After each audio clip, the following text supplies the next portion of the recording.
పొదును కోల్పోతుంది. ఆలోచన శక్తి క్షీణిస్తుంది. జ్ఞాన సారాన్ని గ్రహించే శక్తిని కోల్పోతుంది. సుఖం ఒక వ్యసనం. దానికి బానిసైన వాడు జీవిత యానంలో ఓడిపోతాడు. ఇక చాలు అని చెప్పగలిగే మనోనిగ్రహం రావాలి. మీకు తెలియదా, నిద్రపోయే కొద్దీ ఇంకా నిద్రపోవాలనిపిస్తుంది, చాలు అని చెప్పుకోవాలి. తిండి తినే కొద్దీ ఇంకా తినాలనిపిస్తుంది, చాలు అని ఆపుకోవాలి. కామంలో మునిగే కొద్దీ ఇంకా కావాలనిపిస్తుంది. విచక్షణ వాడి అదుపులో రావాలి. విచక్షణారహితులైన వారు తెలివితేటల్ని కోల్పోయి బుద్ధి లేని వాళ్ళు అవుతారు.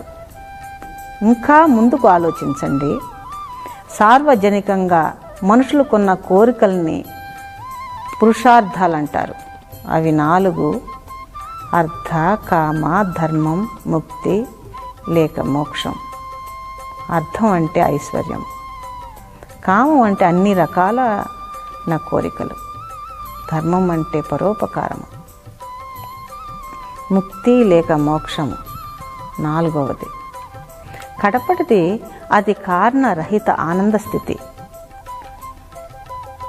ముందు ఐశ్వర్యం.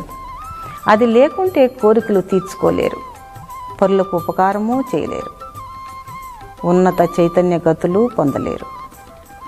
ఆనాడు ఈనాడు విద్య లేకుండా సిరి సంపదలు లేవు.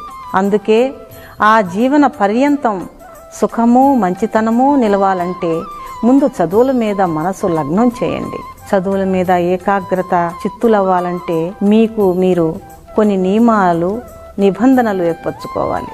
తల్లిదండ్రులు, అధ్యాపకులు, సమాజము బయటికి మీ పైన ఆంక్షలు ఏర్పరచవచ్చు, కానీ అవి ఏవి అసలైన పరిష్కారాలు కావు. ఇంకొకరు మీకు నిబంధనలు ఏర్పరిచి వాటితో మీరు పోరాడుతూ జీవించటం దుర్భరంగానూ అసహ్యంగానూ లేదు.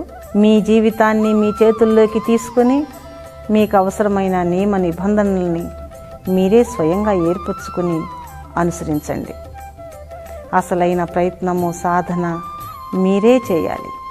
మీరు చేయగలరు. నేను మీకు తోడుంటాను.